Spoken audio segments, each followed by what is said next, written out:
essa rede fez isso, a gente se unia, eu senti que eu não estou mais sozinha, dá mais coragem para a gente brigar. E, coincidentemente, somos dois apaixonados. Eu também, quando pequena, não falava biologia marinha, mas falava biologia. Gente, acho desde que voltou. muito pequeno. Voltou? Só dá o ok que eu continuo. Posso? Peraí, só faz. Só testar aqui. Tá.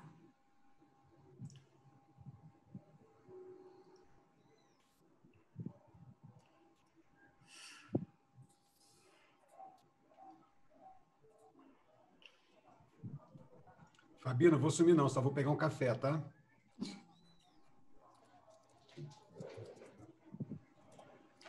Fabi, eu estou tentando marcar o tempo, mas como eu sou folga, se eu falar muito, você pode me cortar, viu? Claro. Não, Rafa, tá tranquilo, ainda faltam 10 para as 10, a gente está com bastante tempo. Falar café perto da Júnior, é um perigo. Gente, o povo tá online, tá no ar? Pronto, estamos no ar. Pode iniciar, pode começar, continuar. Pronto. Então, voltando. Estamos falando da importância dos manguezais, né? Eu destaquei a proteção da linha da costa e agora vou falar um pouco sobre ser filtro biológico, já que o seu solo, que é totalmente diferente, ele junta essas partículas poluentes, imobilizando-as. Mas se a gente falar em manguezal, a primeira coisa que vem à cabeça de todo mundo é o fato dele ser berçário e abrigo para inúmeras espécies, inclusive as espécies que têm interesse econômico. Aqui no Ceará, para pessoas que estão nos assistindo de outros lugares, tenho certeza que temos pessoas de vários lugares do Brasil, cabe a gente lembrar que a caranguejada, né, é patrimônio imaterial do estado do Ceará. Toda quinta-feira, a maioria dos cearenses gostam de comer o caranguejo e quase todas as barracas de praia os vendem. E o caranguejo, os cílios cordados, que o Pedro vai falar também, eu creio que vai citar alguma coisa, é uma espécie típica de mangue que está correndo perigo. Então, a gente tem que cuidar, porque a gente não está perdendo só valor econômico, não está perdendo só valor ecológico, mas estamos perdendo valores culturais. Mas nos últimos anos, o que nos chama mais atenção com relação ao manguezal é sua importância no sequestro de carbono, porque essa, né, já é reconhecido na ciência que essa área de manguezal, ela armazena 5 vezes mais carbono que qualquer outro tipo de floresta do mundo. Isso faz com que a sua retirada seja muito prejudicial para as mudanças climáticas que a gente tem observado. Então, manter essas áreas hoje é imprescindível para a manutenção do clima do planeta. Bom, o deputado já falou um pouquinho, assim como o secretário Arthur Bruno, falou um pouco sobre a distribuição dos manguezais no Brasil e principalmente aqui no Ceará. Se a gente observar a linha da costa, como vocês estão vendo na imagem marcada em verde, o manguezal ele é representante, ele ocupa uma fração significativa do nosso litoral. Ele é dominante na fitogeografia do Brasil. Cerca de 90% da nossa linha da costa é ocupada por áreas de manguezal. Nós temos aí no Ceará, mais ou menos, as últimas estimativas indicam 20 mil hectares de áreas de manguezal. Como a gente estava falando, nós temos 20 municípios costeiros e esses podem ter mais de um estuário. Então, nós temos aproximadamente 22 áreas estuarinas. Por que eu estou falando de estuário? Nem sempre os manguezais estão ligados às áreas estuarinas, mas aqui no Ceará isso é muito comum eles estarem associados. Por que eles estão associados? Porque nós temos um clima semiárido, com uma alta taxa de insolação, o que faz com que nossa água tenha uma salinidade um pouco acima. Então, dentro dos estuários, eles encontram os ambientes propícios para sobreviver. E isso mostra ainda mais a importância, já que a gente tem uma relação muito íntima com a água e com os recursos advindos das áreas estuarinas. No Ceará, a gente pode destacar pelo menos 3 grandes áreas estuarinas, que são talvez as maiores que nós temos no estado, são os rios Chimonha, Coreaú e o Acaraú, que eu coloquei já que é a área que eu trabalho. Aí está também. Bom, a gente pode pensar em muita coisa quando a gente fala em mangue. Toda aquela paixão que a gente descreveu da minha infância e acho que de todo mundo que conhece o ecossistema. Mas hoje, é com tristeza mesmo que eu olho essas imagens. Todas são aqui do Ceará, inclusive, algumas do estuário do rio Acaraú. Bom, cerca de 20% das áreas de manguezal que nós tínhamos no país foram eliminadas. As estimativas mais recentes mostram que essa situação é ainda mais grave no Nordeste brasileiro, onde 40% dos manguezais originais foram suprimidos por diversos outros tipos de atividades. E é engraçado da gente imaginar que eles são protegidos por diversos dispositivos legais, nacionais e internacionais. A gente pode destacar na Constituição brasileira, por exemplo, que a zona costeira é patrimônio nacional. É assim que a gente trata o patrimônio nacional.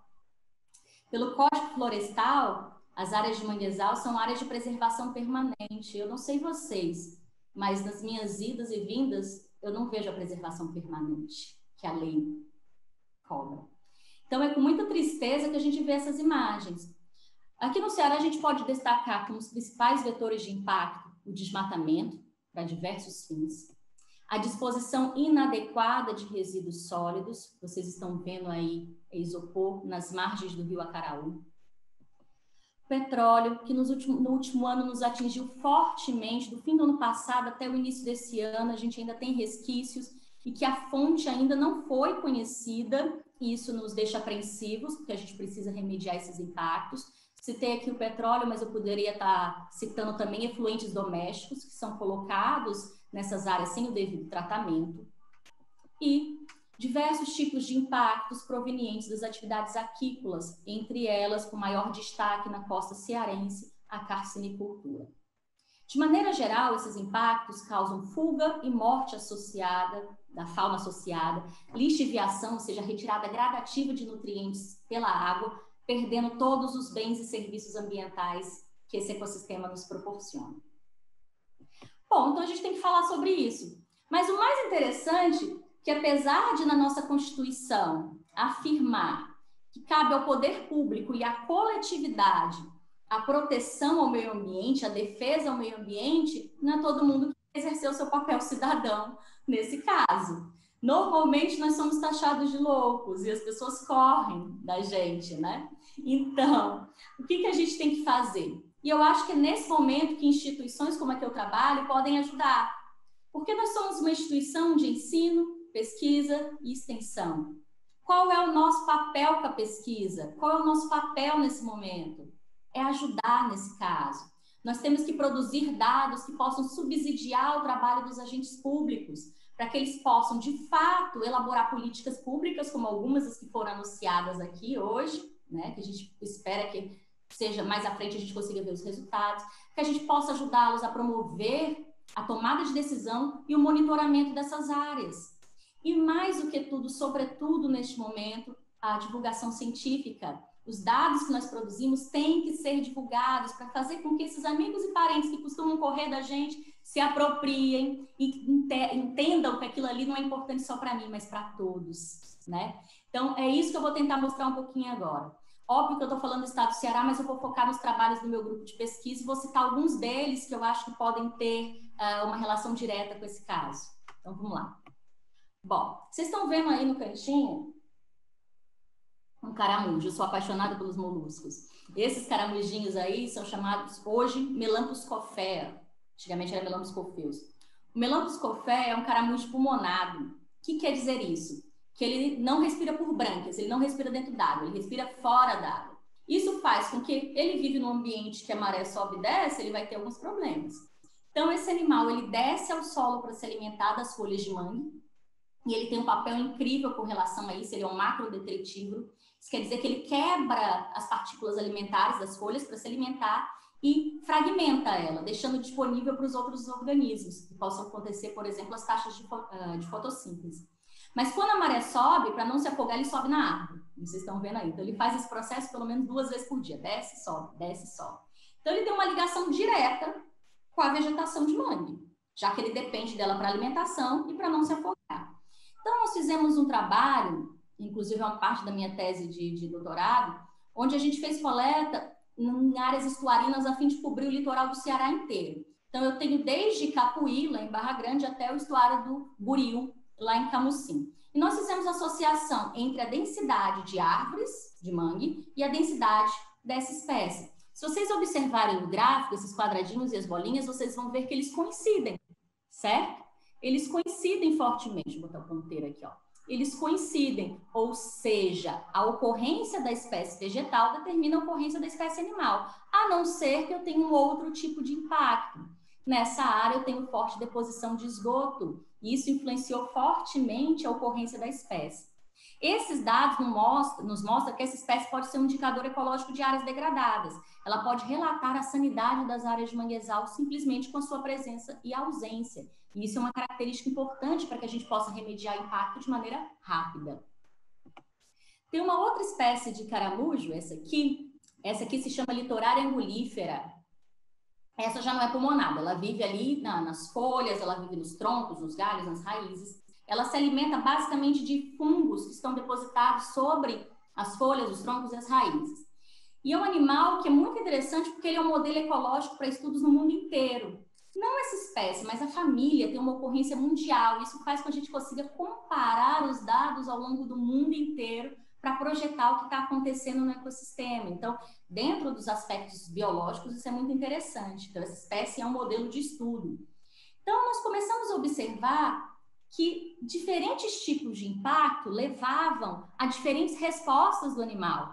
Então, nós fizemos trabalhos em áreas com impacto da carcinicultura, em áreas com impacto de desmatamento, em áreas conservadas e áreas com impacto de resíduo sólido.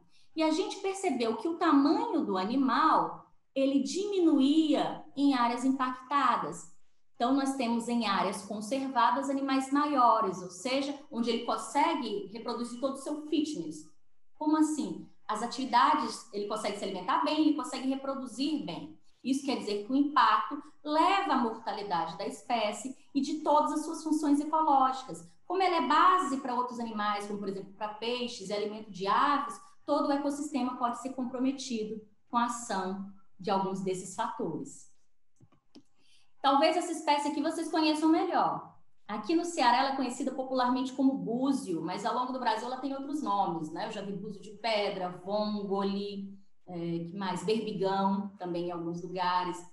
Esse animal, que é a Anomalocardia flexuosa, agora acabou de mudar de nome, a Anomalocardia flexuosa ela é utilizada bastante pela alimentação das populações costeiras, então é um recurso alimentar importante para as nossas marisqueiras, mulheres pescadoras, famílias associadas que catam o marisco tanto para subsistência quanto para complementação de renda. Em algumas comunidades é a principal fonte proteica das pessoas que ali vivem. E aqui em Acaraú a gente percebe que muitas populações tradicionais vivem desse recurso e ele tem decaído ano a ano sua produção. E nos foi passado isso por algumas associações de marisqueiras falando, professora, por que não tem mais o búzio? Por que em algumas áreas a gente não encontra mais o búzio? E aí nós fizemos um trabalho numa área onde algumas marisqueiras nos relataram isso, numa área com carcinicultura. Nós fizemos a coleta desse animal por 1 ano, numa área que a gente chama de captação, que é o canal de maré antes da fazenda de camarão, é o canal de maré que está levando água para a fazenda. E nós fizemos as coletas na área de descarte, que é o canal que vai liberar os efluentes da fazenda de volta no estuário. Então, nós coletamos antes da fazenda e depois da fazenda. Durante 1 ano, estou mostrando uma parte dos dados aqui. Se vocês olharem as barrinhas pretas, vocês vão ver que ao longo do ano a densidade desse animal se manteve constante e subiu aqui nos meses de maio, junho e julho, na área de captação, antes da fazenda, que mostra um padrão normal já descrito na literatura para os moluscos aqui no Ceará, que eles reproduzem ali na estação chuvosa e vão ter um acréscimo na densidade populacional logo depois, já que estão chegando vários indivíduos jovens na população. Padrão normal, área de captação funcionando como já vem sendo descrito na literatura. Quando a gente olha a área de descarte, a gente não vê alteração ao longo do ano. E aí nós começamos a ter várias perguntas com relação a isso. O que está acontecendo com essa população? Nós abrimos esses animais e estudamos as partes reprodutivas. A gente viu que nessa área, apesar de serem aptos à reprodução, os animais não conseguiam se fixar. Então, reproduziam, mas elas ou morriam logo após o nascimento ou migravam para outras áreas, o que estava provocando a extinção local da espécie que as marisqueiras nos retratavam. Então, esse tipo de dado norteia a política pública para nos ajudar. Diga, Fabi. Rafa, meu bem, faltam 10 minutos, tá? Tá bom, eu me empolgo, desculpa. Vou terminar falando aqui, vou falar mais um pouquinho sobre resíduo. Os resíduos sólidos nos preocupam bastante. Nós coletamos em algumas áreas com resíduos. Se vocês olharem, uma coleta só, 1 hora, 4 pessoas, 300 quilos de resíduo nós tiramos de áreas de manguezal. Só para vocês terem uma ideia como que a gente estava com essas áreas. E aí a gente percebeu que a fauna estava interagindo fortemente com esse tipo de resíduo. Olha aí o Melampus cofeu se alimentando dos resíduos de um isopor, comprometendo toda a cadeia alimentar. E a gente percebeu também que nessas áreas a gente fez o acompanhamento das espécies vegetais, em que a gente tinha uma diminuição das espécies e uma alta taxa de mortalidade dos vegetais, porque normalmente os sacos plásticos, eles se colocavam nas raízes, impedindo a respiração, o que levava a altas taxas de mortalidade das árvores. Mas a gente também trabalhou com a flora. Não vou falar de reflorestamento, porque o Pedro vai falar também, ele é autoridade no assunto, mas ele vai falar um pouquinho de alguns dados que eles conseguiram. A gente começou a ver que era muito importante a gente produzir dados para reflorestar áreas. Nós somos uma instituição de ensino, pesquisa e extensão. A gente não tem como reflorestar áreas muito grandes, mas a gente tem como produzir o conhecimento para ajudar essas comunidades. E é isso que a gente faz. Nós testamos vários tipos de propágulos diferentes. Para quem não sabe, o manguezal ele não tem semente, ele tem propágulo. A principal diferença, para ser bem sucinta, é que ele é um embriãozinho. As árvores de mangue são vivíparas, as únicas, inclusive, são vivíparas. Então, a semente tem um embrião e um material nutritivo. O propágulo está sem um embrião. Isso quer dizer que ele só vai soltar da árvore-mãe quando ele tiver terminado o seu processo embrionário, para ir para o solo. Então, a gente testou a viabilidade de vários tipos de propágulos diferentes e em vários estágios de senescência diferentes, para ver quais seriam mais apropriados. E a gente consegue perceber, nós produzindo em estudo experimental, uma alta taxa de luminosidade, como nós temos aqui no Ceará, com 2 meses a gente conseguia, mesmo com propágulos que não estivessem tão sadios, ao primeiro olhar, a gente conseguia produzir mudas para reflorestamento. Estudando um pouco mais a fundo isso, a gente fez um outro trabalho onde a gente acompanhou todo o desenvolvimento embrionário. E a gente via que em alguns lugares as raízes necrosavam logo após a germinação, o que tornava aquelas mudas, elas cresciam, mas não eram efetivas em campo. Então a gente percebia que a gente estava investindo muito em produzir mudas, mas elas não se tornavam efetivas quando elas eram plantadas. E a gente descobriu como e por que algumas raízes necrosavam. Então, hoje a gente consegue selecionar os melhores propágulos, a gente fez estudos com relação à semana, taxa germinativa, taxa de sombreamento, de iluminação, para produzir os melhores propágulos, tornando as plântulas mais robustas, para que possa ser mais efetivo no processo de reflorestamento, caso essa comunidade o faça. E o último estudo que eu vou apresentar, não vou ser tão chata com relação a isso, só o último, é que a gente também conseguiu testar a luminosidade, porque é conhecido na literatura que as áreas de mangue se recuperam facilmente após o impacto ser cessado, desde que haja o aporte de novos propágulos, desde que chegue água com novos propágulos. Só que não era o que a gente via em campo. A gente via em campo que a gente tinha áreas, a gente tinha disponibilidade de propágulos, o fluxo de maré estava estabelecido, mas as florestas não se recompunham sozinhas. Precisava da ação. Aqui no Ceará a gente tem altas taxas de luminosidade, e essa luminosidade extremamente alta não permitia que essas plântulas se desenvolvessem. Então, nós testamos diferentes sombreamentos para que a gente tivesse efetividade na produção de mudas, para que elas fossem robustas a campo, para a efetividade do processo. Eu sei que existem outros processos, a gente testa a parte experimental, né? E a gente chegou à conclusão que 50% de sombreamento em 5 semanas eram suficientes para que essas mudas fossem efetivas. Bom, mas esse conhecimento estava todo publicado. Se vocês olharem abaixo de cada foto, eu mostrei a referência bibliográfica, o que é minha função enquanto cientista, é publicar numa revista científica. Mas não era suficiente para mim, porque não estava chegando no público em geral. A gente não estava vendo essa informação chegar na comunidade e mudar a realidade. E a nossa função enquanto educador, né? Então, nós começamos a produzir conhecimento de outras formas. Vamos atingir as escolas, vamos atingir as comunidades. A primeira iniciativa disso foi o livro Manguezais do Ceará. Ele foi produzido pelo Instituto Federal do Ceará, por meio de um edital. Foi uma tiragem de 1.000 exemplares, não foi tão alta, mas 1.000 exemplares foram distribuídos gratuitamente. Todas as escolas de ensino médio e superior na nossa região receberam as suas bibliotecas, todas. Fora isso, ele está disponível online para ser baixado. Então, a gente trouxe um linguajar um pouco mais simples, alguns desses dados que eu acabei de apresentar. E foi lançado na Bienal do Livro. Então, vocês estão vendo aí todo mundo recebendo os livros durante a Bienal gratuitamente. Está disponível, se você colocar lá no Google, você vai achar para baixar. Só que a gente estava atingindo um público ainda maior, universitário e ensino médio. A gente queria falar com as crianças. Então, a gente começou a produzir um material durante o TCC da professora Rita Maria, que chama o Educamangue, que foi um e-book, foi lançado como e-book para que a gente chegasse a todas as crianças no linguajar ainda mais simples, lúdico, colorido, com jogos. Esse material ele foi produzido para a nossa região. Então, a gente queria falar com as pessoas que viviam aqui. Então, a gente apresentou os principais impactos, as principais espécies, num linguajar fácil. A gente criou uma personagem, que é a Magnólia, e ela passa ao longo do e-book inteiro contando a historinha sobre o estuário do rio Acaraú e como é essa sua vegetação, o que ele tem de diferente, por que essa área é tão importante.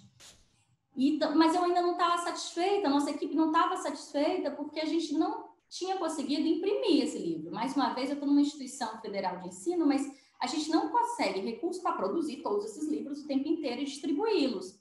Então, a gente lançou virtualmente, também está disponível na página do IFCE Acaraú para download, gratuitamente. E aí, a gente conseguiu a parceria da Prefeitura de Acaraú, por meio da Secretaria Municipal, de empresas associadas, que têm compensação ambiental. E eles produziram uma tiragem para a gente e que todas as escolas de ensino básico receberam esse material impresso, todas as crianças. E a Prefeitura de Acaraú, por meio da Câmara de Vereadores, incluiu como material didático. Então, hoje é material didático para todas as escolas de Acaraú, e nós fizemos um curso de formação com todos os professores de ciências da cidade, para que eles possam usar de maneira adequada o material. A gente sonha em replicar para outras áreas, para outras pessoas, e continuamos trabalhando em cima disso. Bom, e aí surgiu o projeto Ecomangue Vai à Escola. Lembra que eu falei que a divulgação científica é fundamental? Falta 4 minutos no meu relógio, Fabi, me dá mais 4 minutos para terminar. Então, o projeto Ecomangue Vai à Escola é porque a gente percebeu que a maioria dessas escolas públicas não tinha um laboratório e essas crianças nunca tinham entrado em contato com o laboratório. E o nosso laboratório tem uma coleção de referência, uma coleção zoológica parecida com o que o Rush tem lá, né? Só que o Rush está dentro do mangue, a gente está um pouquinho mais afastado. Então, a gente tem os exemplares da fauna típica que a gente utiliza para pesquisa, para aula, né? Eu dou aula com material. E a gente começou a fazer de maneira diferente. Dependendo da necessidade da escola, ou a gente vai até eles, ou eles vêm até a gente. Então, a gente participa de eventos públicos nas praças, promovendo educação ambiental. A gente recebe as crianças no laboratório, apresentando essa fauna típica, e a gente dá cursos de capacitação para a produção de mudas para a comunidade. Como eu disse, a gente não faz o reflorestamento, mas a gente os ajuda a fazer ensinando. Então, a gente já trabalhou com comunidades indígenas, a gente já trabalhou com comunidades de pescadores em cima desse processo. E a gente recebe alunos no laboratório. E essa é uma foto que eu gosto muito da carinha das crianças vendo pela primeira vez algo que ela nunca imaginou. Então, isso aqui é um poliqueta retirado do sedimento do mangue e o aluno está vendo pela primeira vez numa lupa esse animal que ele nunca tinha imaginado. A gente também faz várias ações de limpeza, agora associadas à Renamã, mas também a gente já fazia algumas antes, mas com a comunidade escolar. A gente vai com as escolas, vai com os escoteiros, a gente retira o material, a gente divide, mostra qual seria a destinação correta, onde ele deve pisar no mangue, como aquilo ali influencia a fauna e a flora. Isso é resultado de todos aqueles dados que a gente produziu pela pesquisa aplicado à comunidade. Então, finalizando mesmo, essa é a nossa equipe hoje. Então, esse é o Laboratório de Ecologia de Manguezais. Nós temos alunos do curso técnico, do curso de graduação e pós-graduação, tem alunos de iniciação científica, alunos de mestrado.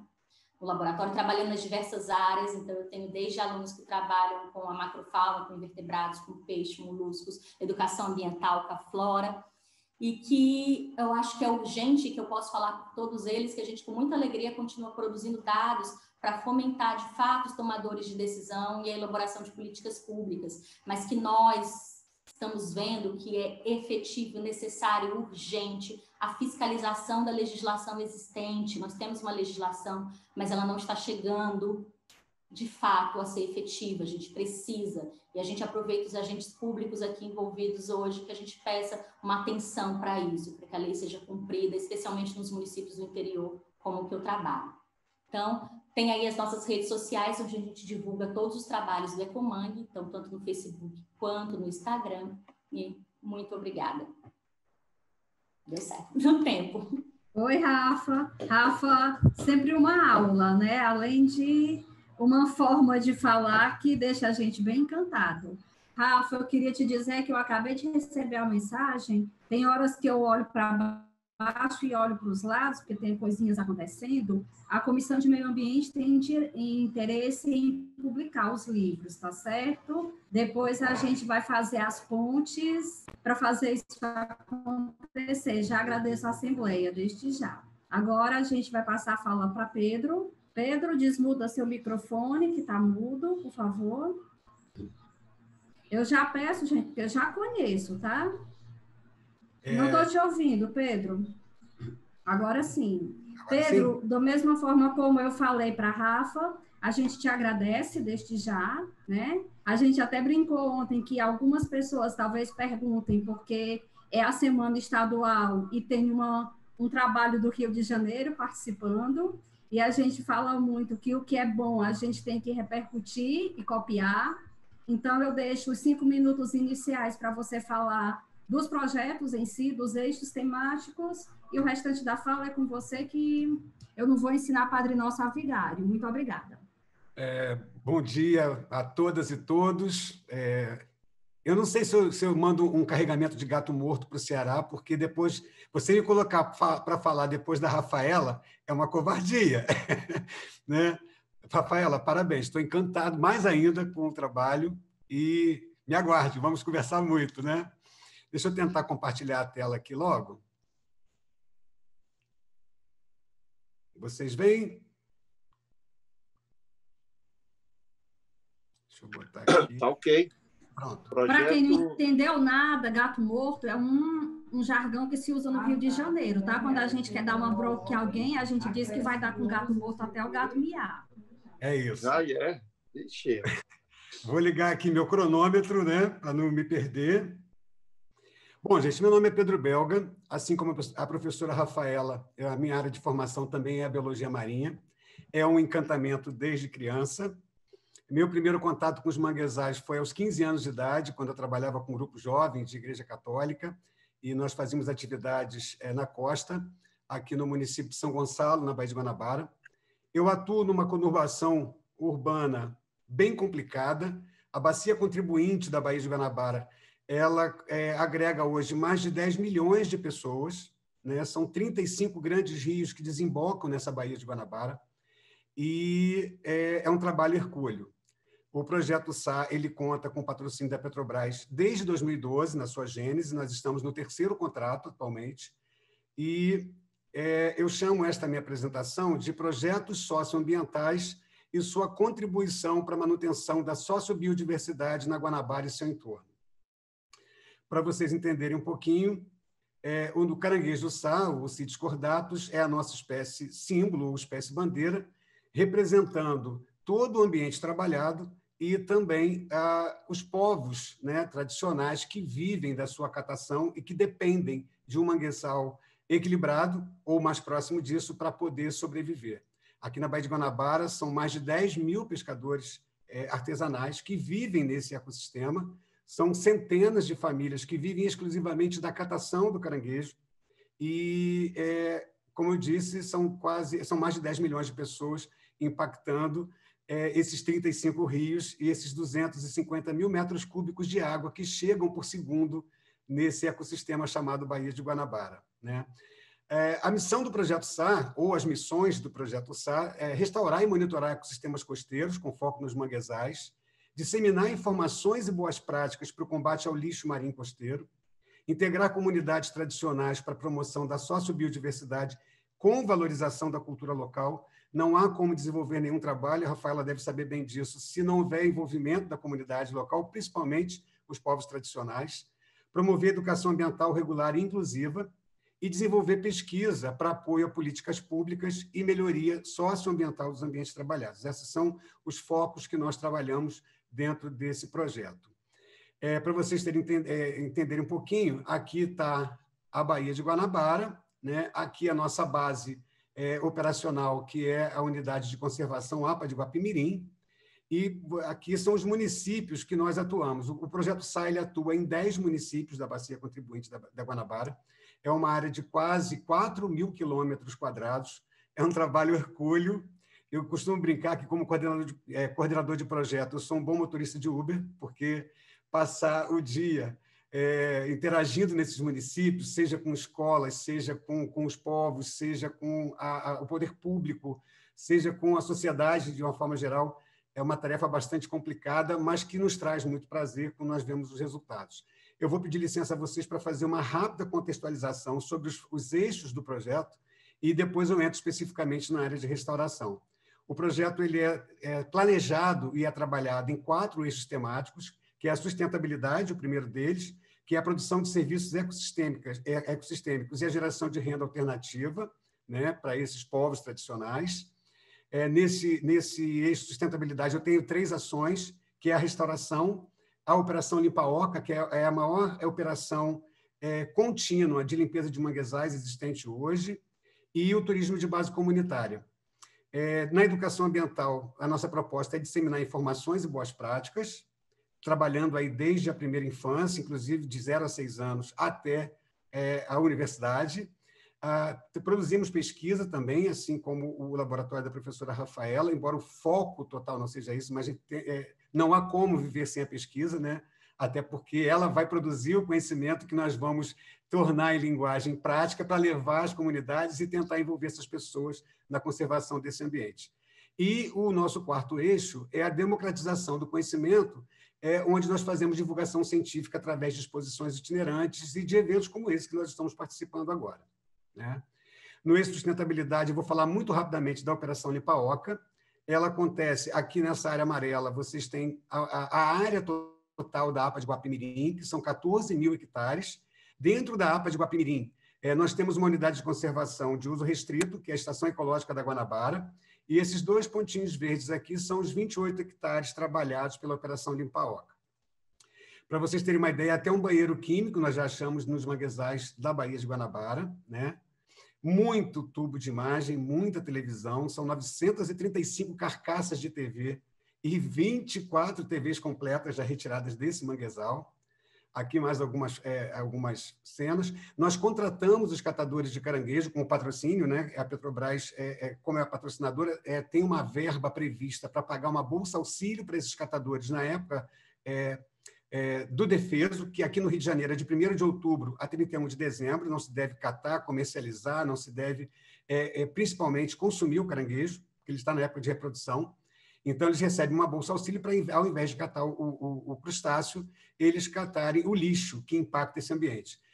Os serviços ecossistêmicos prestados são inenarráveis, né? Porque quando acaba essa operação de limpeza, eles têm um mangue mais limpo, com menos lixo impactando, tapando as tocas desse crustáceo, mais áreas para que novas mudas se instalem, ou seja, o resultado a longo prazo é imenso. Ao longo das 5 operações que nós fizemos desde 2014, nós já retiramos 34.867 quilos de lixo de 28 hectares de manguezal. Tem muito mais para falar da Operação Limpa-Oca, mas eu vou fazer só esse resumo, porque o foco não é esse.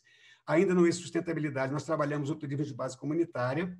Em 2015, nós oferecemos um curso de marinheiro auxiliar de convés. Esses pescadores que foram qualificados, eles hoje estão habilitados pela Capitania dos Portos para conduzir pessoas para passeio e para o lazer.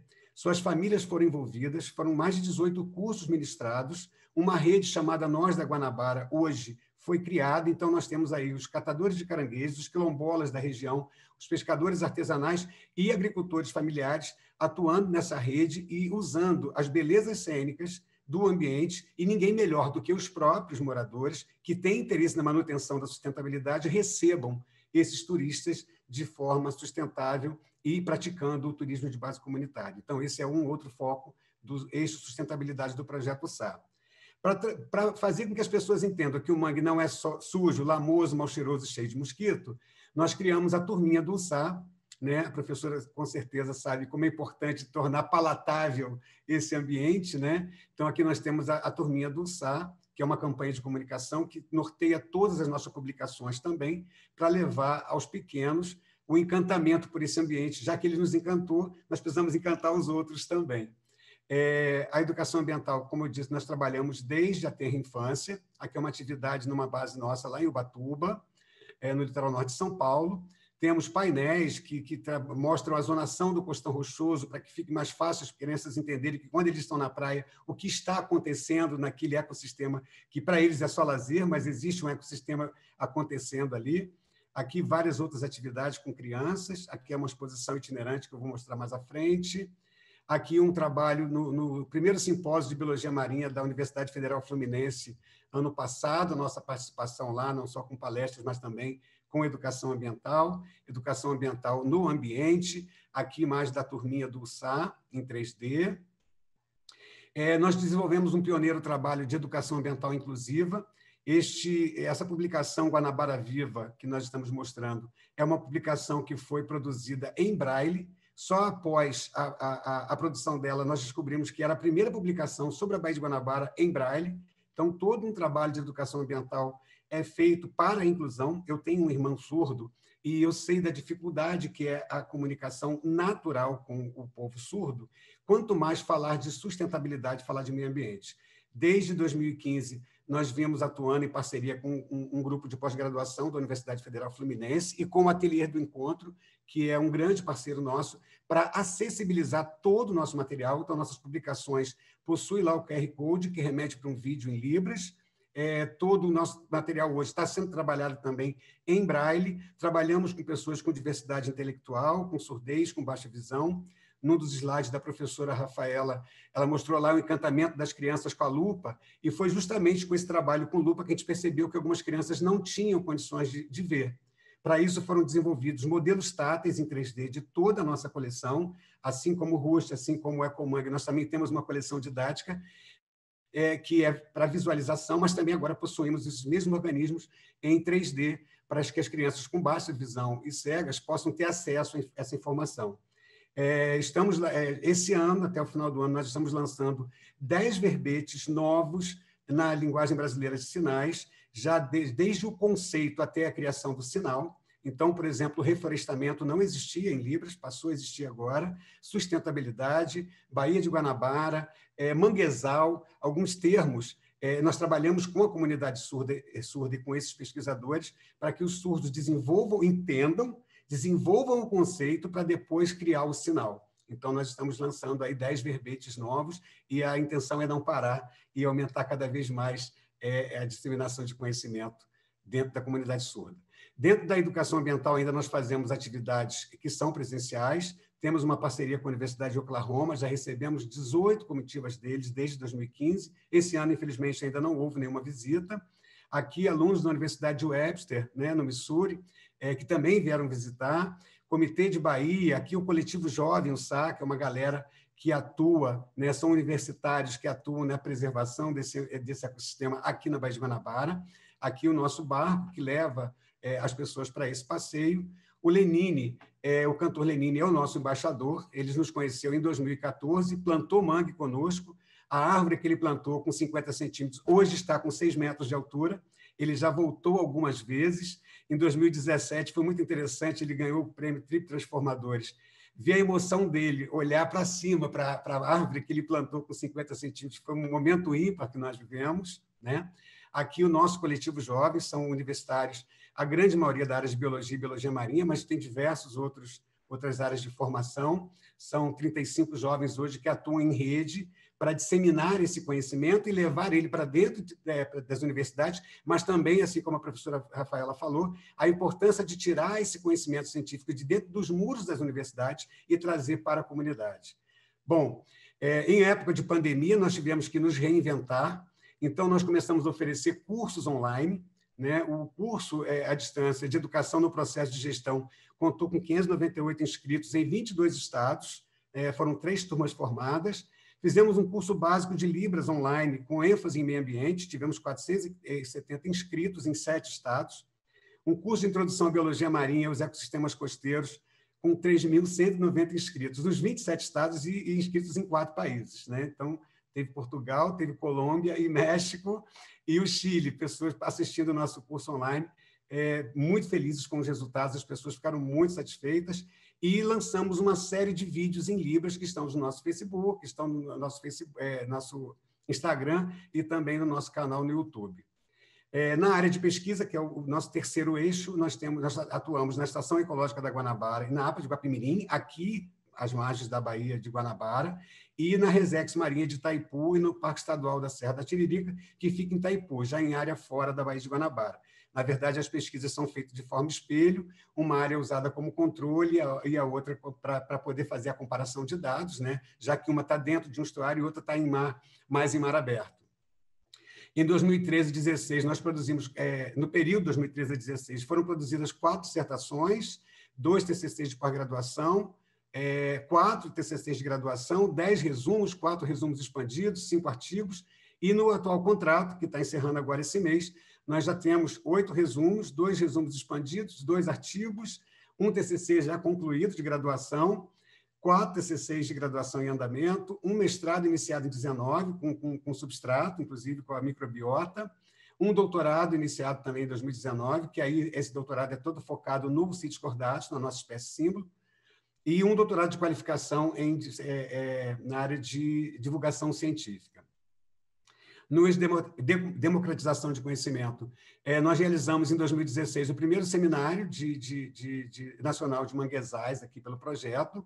Tivemos a doutora Yara Scheffer-Novelli, tivemos a doutora Mônica Tonhella, a Catarina Lira, que trabalha com genética de manguezais aqui no Jardim Botânico do Rio de Janeiro, tivemos o doutor Clemente Coelho Júnior, lá da Universidade Federal de Pernambuco, atuando. Então, foi um dia inteiro de muita teoria e depois um dia inteiro de muita prática no manguezal. Aqui, a reunião da equipe nesse seminário lá na APA de Guapimirim, ele foi realizado no Museu de Arte Contemporânea de Niterói. Dentro do eixo de democratização, nós temos uma exposição fotográfica que é itinerante, aqui fotos de 2015, né?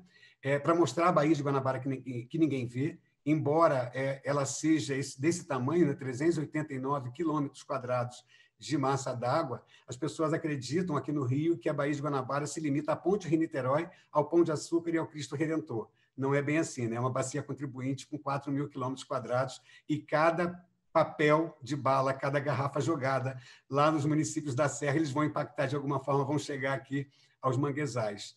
Essa exposição se chama Limpa Oca, é uma exposição focada na operação de limpeza. Aqui uma instalação feita no Aquário Marinho do Rio de Janeiro, em janeiro do ano passado. Nós temos a Cama do Caranguejo, né, que é um emaranhado de elástico com resíduos sólidos, e as crianças são incentivadas a passar por esses elásticos sem tocar nos resíduos, enquanto nós vamos falando sobre como deve ser um peixe nadar num mar de lixo, como deve ser um caranguejo andar num ambiente cheio de lixo no manguezal. Essa é a versão desse ano, na verdade, desse contrato, da exposição. Nós aqui estamos representando os galhos, né, o que se chama de raízes aéreas do manguezal. Então, a gente propõe uma imersão às pessoas, a criançada entra por essas raízes e aqui dentro das raízes vai tendo todas as informações sobre os manguezais do Brasil e do mundo, e um educador ambiental vai acompanhando essa visita. São 4 eixos, né, na verdade, são 4 totens desse, um manguezal, um de fauna, um de mar e o outro que é um espaço kids, onde a criançada é convidada a retirar o lixo que encontra, e cada lixo que retira, um animal vai sendo inserido nesse ambiente para mostrar para eles que a biodiversidade precisa de um ambiente limpo e equilibrado. Bom, não somos uma ilha, precisamos de redes o tempo inteiro, então hoje nós fazemos parte com muito orgulho e somos co-criadores da Rede Nacional de Manguezais, a RENAMAN. Hoje iniciamos uma parceria com a Global Mangrove Alliance, que todos os dados que nós produzimos eles são enviados, até porque com a perda de 20% da cobertura vegetal dos mangues em nível mundial, é preciso recuperar esses 20%, então é uma ação da Global Mangrove que no mundo todo os organismos, as instituições trabalhem focados na reconstituição desses 20% perdidos até 2030, E temos também a parceria com a CONFREM, que é a Confederação Nacional para o Fortalecimento das Reservas Extrativistas e dos Povos Extrativistas Costeiros e Marinhos. Ela representa hoje 2 milhões de pessoas na costa brasileira, do Pará até o Rio Grande do Sul, e temos essa parceria e realizando várias atividades. Inclusive, acabamos de encerrar essa semana com a CONFREM e com a Rádio Brasil o concurso Somos Todos um Mangue, bem bacana, os resultados vão ser divulgados a partir de segunda-feira nas nossas redes. Criamos, em 2019, o movimento Guanabariá. A Baía de Guanabara é muito vista de uma forma muito negativa, e aí nós criamos o movimento Guanabariá para que as pessoas utilizassem fotos, toda a parte positiva, toda a experiência positiva que as pessoas tivessem com a Baía de Guanabara, usassem a hashtag Guanabariá, e ela nasceu dentro da Redágua, que é a Rede Águas de Conservação da Guanabara, formada por projetos que são patrocinados pela Petrobras e que atuam dentro desse limite, dessa bacia contribuinte. São hoje o Projeto Sal, o nosso, claro, o Projeto Guapiaçu Grande Vida, que atua mais na serra, literalmente plantando águas, são 160 hectares de floresta atlântica já restauradas, o Projeto Meros do Brasil, que tem atuação nacional em 9 estados, mas também atua na Baía de Guanabara, faz parte da Redágua, e o Projeto Coral Vivo, que também é conhecido, sendo que o Projeto Meros e o Coral Vivo também fazem parte da rede Biomar da Petrobras.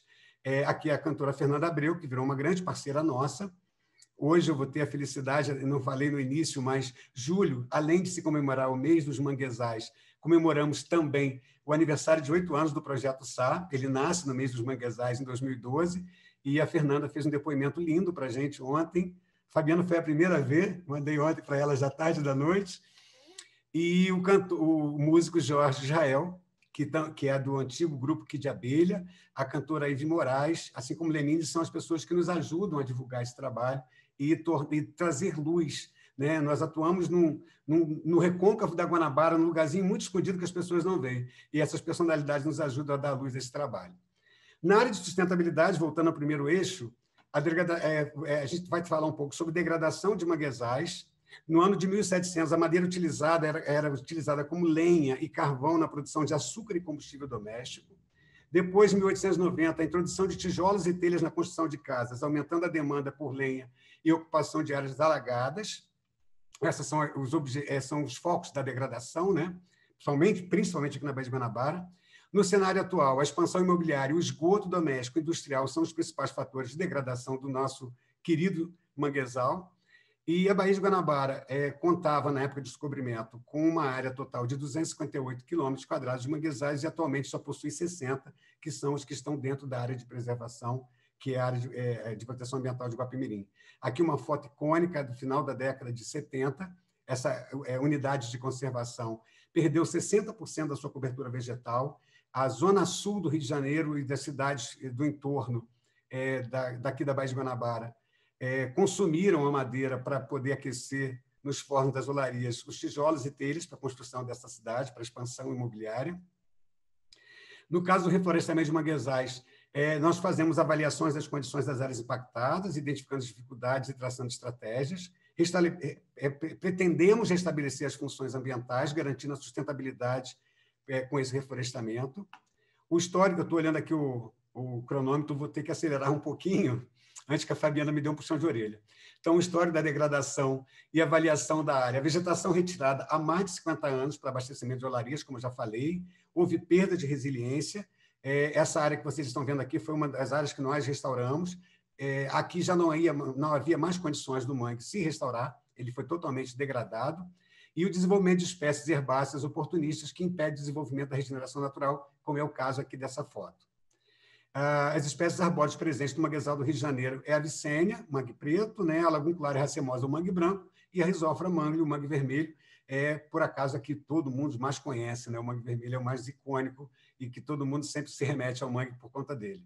Nós testamos 2 métodos de reflorestamento aqui no Rio de Janeiro, a produção de mudas em viveiro e o transplante de mudas. O transplante de muda é uma tecnologia social que é a Cooperativa Manguezal Fluminense, formada especificamente por pescadores e catadores de caranguejo e contratada desde 2013 pelo projeto, e hoje uma grande parceira e amiga, mas foi uma experiência que se mostrou muito exitosa.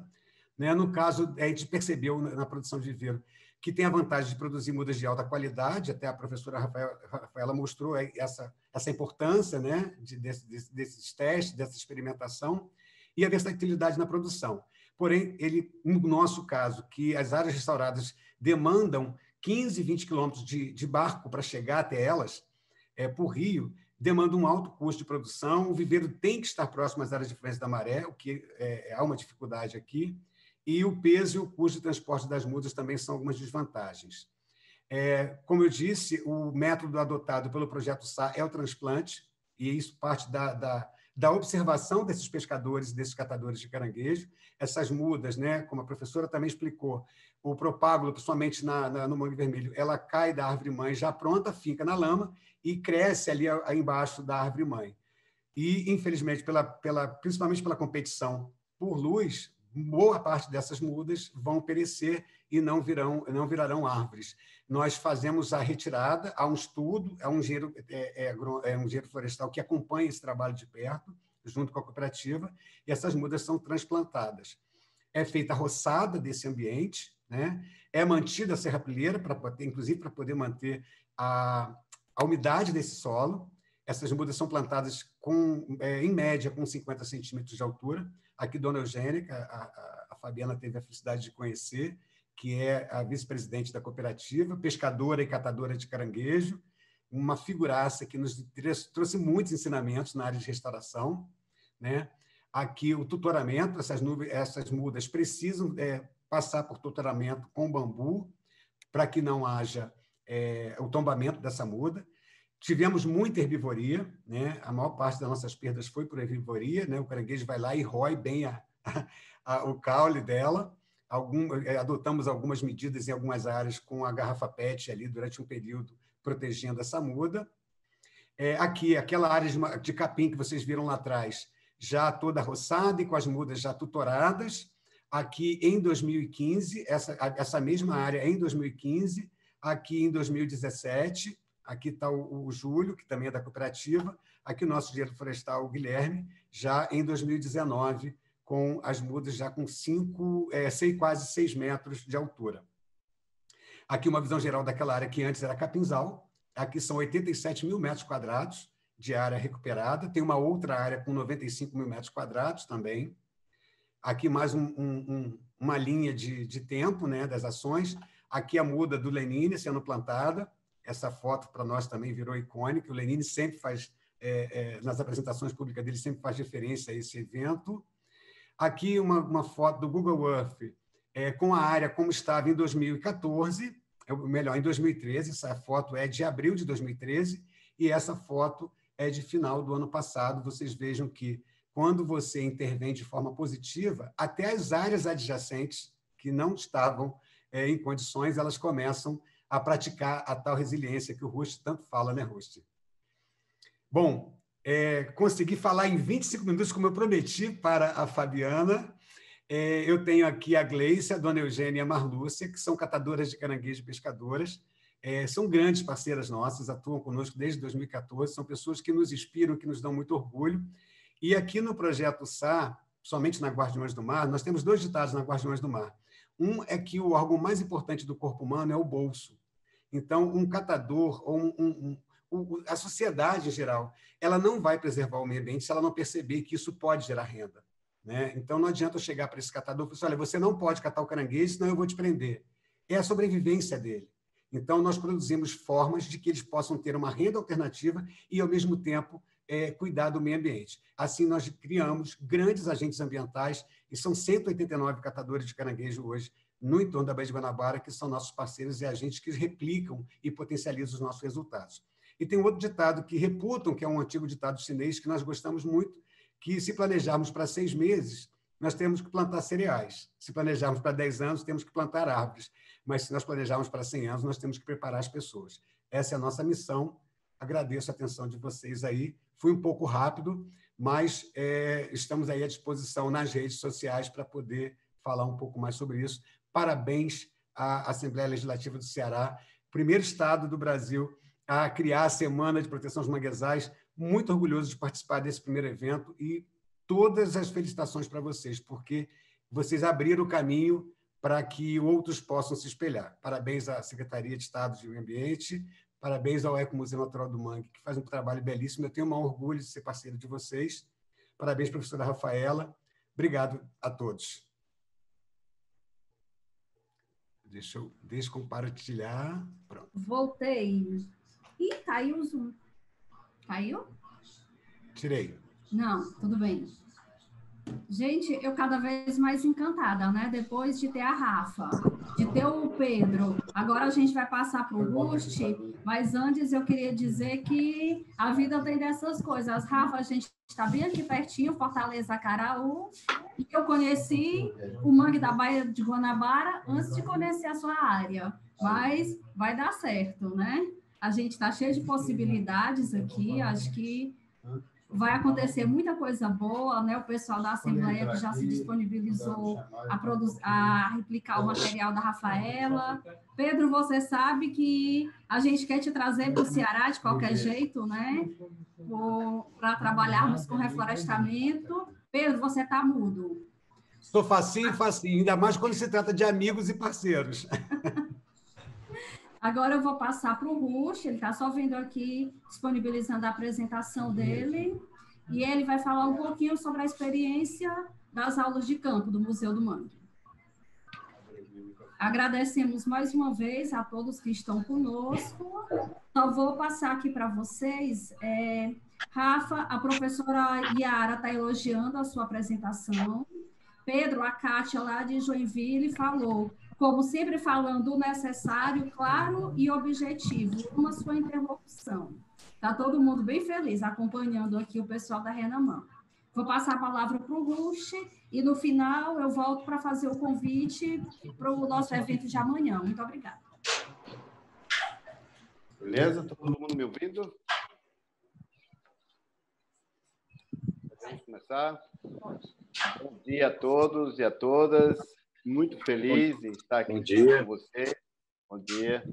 É uma honra, é um prazer em a gente estar podendo mostrar essas experiências, né? Mostra, professora Rafaela, que nós não estamos mais sozinhos. Esse é um sentimento que faz parte do passado e agora a gente só tem que agradecer esse novo momento, né? Criado aí por todos nós, junto à Renamã, junto a todos que amam, protegem e cuidam dos manguezais. Agradecer também essa oportunidade que o deputado Acris está nos trazendo, né? Criando e junto conosco aí a Semana Estadual de Proteção dos Manguezais. Obrigado aí o secretário Arthur Bruno também por sempre acreditar no nosso trabalho e ser nosso parceiro. E a você, Fabiana, e a minha equipe que está aqui na frente, a professora Cineide, João Paulo. Pessoal, meu nome é Rusti.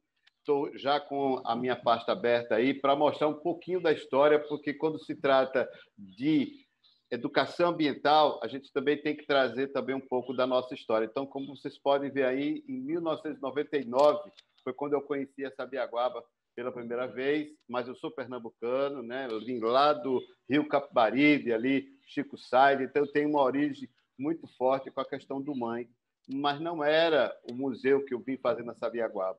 Como vocês podem ver aí, eu vim para Sabiaguaba para montar um bar de motociclista. Então, está aqui os anéis para provar, né, que sou motociclista. E esse aí também não sou eu, porque eu não ando de moto sem capacete. Mas, assim, a história da Sabiaguaba é muito bonita quanto à questão do que aqui esse espaço nos faz vivenciar, né? Então, fomos para Sabiaguaba, eu, minha família, e lá a gente colocou uma barraca de praia, e essa barraca foi a nossa forma de sustento, é a nossa forma de sobreviver. Mas não era apenas isso que eu deveria estar fazendo na Sabiaguaba, não era aquilo que a gente esperava fazer, porque a Sabiaguaba ela é muito mais do que apenas a beleza. Ela é a cultura, ela é a tradição, ela é o próprio espaço em si. Mas, durante 2 anos, nós continuamos o trabalho com a questão do comércio, mas observava que a Sabiaguaba, ela, através da sua beleza, dos seus encantos e da sua comunidade, deveria ser muito mais cuidada, muito mais respeitada. E foi isso mesmo que aconteceu, né? Durante todo esse tempo que nós desenvolvimos ali o empreendimento da empresa, nós percebemos também que faltava um pouco mais de educação, mais de sensibilidade para o espaço. E começamos ali um trabalho que ainda não era o museu, era um trabalho de educação ambiental através da sensibilização, que não é fácil hoje em dia você sensibilizar as pessoas para as questões ambientais, para as questões do cuidado, principalmente para a questão desse ecossistema que é tão marginalizado, tão discriminado por todos nós. E como fazer isso, gente? Através das atitudes, através das mudanças comportamentais, através das ações que a gente desenvolvia. E, por todo esse processo que a gente passou, nada mais difícil, né, era convencer as pessoas que, quando a gente cuida do nosso planeta, a gente está cuidando da nossa casa, e, dessa forma, foi a dificuldade de fazer com que todos seguissem esse espaço. Até hoje, a gente tem essa dificuldade de passar para as pessoas que a educação ambiental é muito mais do que apenas uma faixa, um vídeo, né? Estão colocando aí para vocês as imagens, não sei se está aparecendo agora, tivemos um probleminha aqui, mas essa imagem que vocês estão vendo aí da tartaruga, né? Uma imagem muito conhecida, ela impacta e ela choca a todos nós. Uma outra imagem que tem embaixo, que é a imagem do lixo, é algo muito comum que nós estamos vendo. Algum problema? Eu queria ver com o pessoal da Assembleia se a gente consegue diminuir a imagem do Rust e ampliar a imagem dos slides. Pessoal, muito obrigada. Então, pessoal, como é que pode um comerciante virar educador? E a grande ação disso tudo foi a questão de ter fechado o nosso comércio para começar um trabalho de sensibilização que não tinha uma outra forma, como cidadão, sem apoio, e isso eu estou falando no ano aí de 2001 até 2006, era muito difícil se falar de educação ambiental. Hoje se fala com muito mais clareza, hoje se fala com muito mais entendimento o que é a sustentabilidade. Mas, antigamente, você era muito discriminado como mangue é. Era tratado como doido, como maluco. Como é que eu fecho uma barraca de praia para começar um processo de sensibilização para as pessoas? Mas, como eu disse antecipadamente, não fomos para ali apenas para montar um comércio. Nós tínhamos uma missão que até hoje a gente leva ela com muito amor e carinho, como eu sempre digo aqui para a Fabiana, com Jesus à frente. Fechando a barraca, nós começamos o projeto Educar Sabiaguaba. E aí foi despertando para o mundo que nos cerca, como vocês podem observar aí. Lembrando aqui que nada disso foi feito sozinho, né? Nós tivemos aqui, está aí a foto do meu amigo inesquecível Ivan, cofundador do Ecomuseu. Aqui embaixo vocês podem observar essa moita aí, uma moita que hoje já não está mais desse tamanho, está 5 vezes maior. Essa área que vocês estão vendo, que as crianças estão aí fazendo esse grande abraço, era o antigo rio, né, que, devido à ponte, teve um problema grande de assoreamento, então o rio mudou de curso, mas a gente continuou. Isso quando a gente começou a conhecer o que seria a museologia social, os museus comunitários, que eu trouxe aqui um pouco para vocês, do que é a museologia social, os museus comunitários, né? A quebra do paradigma de um museu convencional para um museu social.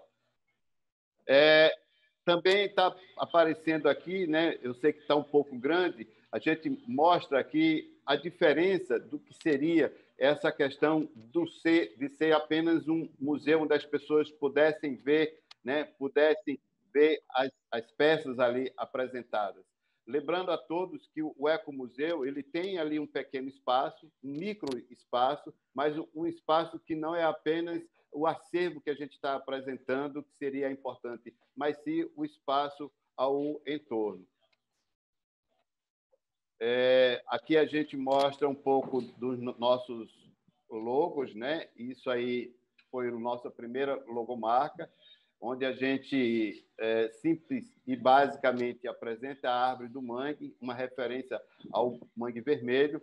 Logo, alguns anos depois, alguns anos que eu digo 10 anos depois, nós temos aí essa marca que já une mais um pouco a questão da fauna, da flora, e a gente incorpora o nome do Museu do Mangue, a palavra eco, sempre mostrando que o Museu do Mangue não é o seu espaço físico, mas o espaço como um todo, que envolve aí a comunidade, a região e a sua memória.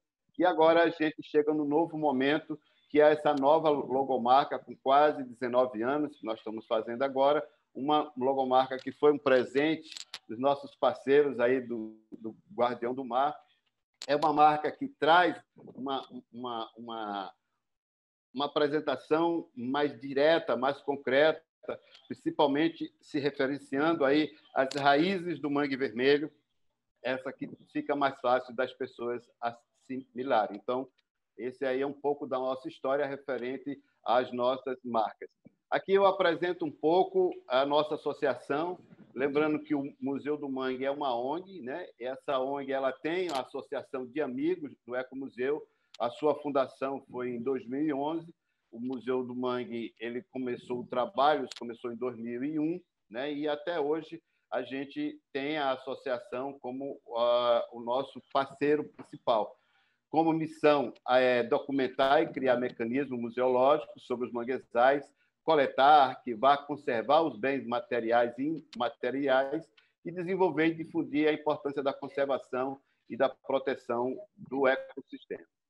Como todo trabalho que a ONG faz, nós temos também os nossos projetos. Projetos esses que são as aulas de campo, é o nosso carro-chefe, né? É o forte do nosso trabalho, onde vocês podem observar aí as crianças em contato, né, com o solo, com a área, com a comunidade.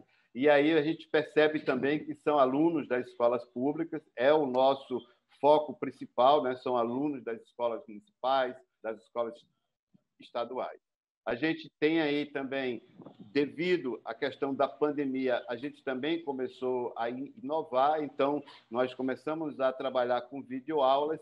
Isso foi uma parceria que foi feita com a SEDUC, aqui a Secretaria de Educação do Estado, e também nós começamos a criar material para o nosso projeto, que é o Museu Itinerante, que já estará sendo apresentado mais para todos, né? Que é uma forma, como diz a professora Rafaela, uma forma quando as crianças não veem o museu vai às crianças, ou no caso, às escolas. Essa é uma foto muito interessante, uma foto que me deixa muita saudade, que é ver uma quantidade, né, pequena de alunos no nosso espaço, que também não é tão grande, bem pequeno. E aí a gente consegue ver um pouco do nosso acervo, né? Como vocês estão observando, essas placas que estão aí do lado, muito simples, né? Feita com a mão mesmo, eram as nossas placas de sinalização a início do museu, e hoje elas fazem parte do acervo. Uma das atividades que a gente faz junto às aulas de campo é essa onde os alunos têm a experiência tanto da questão da coleta da semente do propágulo, como bem apresentado aqui pela professora Rafaela e pelo Pedro Belga. Os alunos também, durante o percurso, que é mais ou menos 12 paradas, né, que dá mais ou menos 1,5 km, eles coletam, eles conseguem conhecer os 4 tipos de mangue, porque um diferencial que nós temos aqui no Ceará é que nós temos mais um tipo de mangue, que é o mangue de botão. Então, mangue vermelho, mangue branco, mangue preto e o mangue de botão. E, nesse momento, os alunos podem aqui introduzir o propágulo, né, no chão e ver o desenvolvimento deles, que depois, posteriormente, a gente também faz o remanejamento para áreas desertificadas.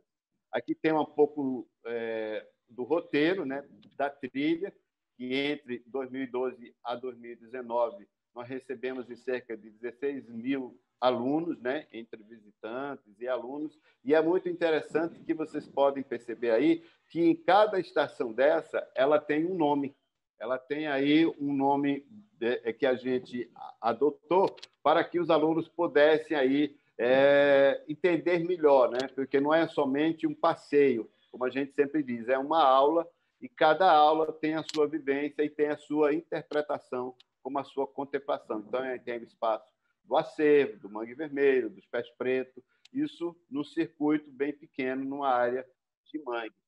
Aqui a gente trouxe um pouquinho dos mapas, né, desse mapa feito pela Fabiana, que mostra aqui do estado do Ceará quais as cidades, né, que já nos visitaram. Então, pode ver aí nesse gráfico, vários municípios já nos visitaram, isso aí já tem um pouco de tempo que foi estudado, com certeza a gente já recebeu muitos outros, mas já mostra aí o quanto o trabalho que o Ecomuseu desenvolve, ele é abrangente, né? Ele está no estado, mas também ele já passou das suas fronteiras. Esse trabalho nos orgulha muito, né? Como eu apresentei para vocês, é um trabalho onde, através dos alunos, eles é que fazem o plantio, e aí há uma empresa, a Geoanálise, aqui local, como também a Universidade Unifor, houve o interesse deles de fazer a comprovação, né, desse reflorestamento, dessa forma, dessa ação que a gente desenvolve, e nessa época aí, entre 2007 e 2017, nós tivemos a felicidade de recuperar mais de 1,5 hectares, hoje já passou disso, e isso foi uma grande experiência, tá, gente? O Museu do Mangue, ele tem essa vivência todo o tempo. Eu fico muito feliz da gente poder, de forma muito simples, estar desenvolvendo esse tipo de trabalho, né, que aí ajuda também na questão de universitários poderem estagiar com a gente, e dessa forma a gente vai continuando esse desenvolvimento.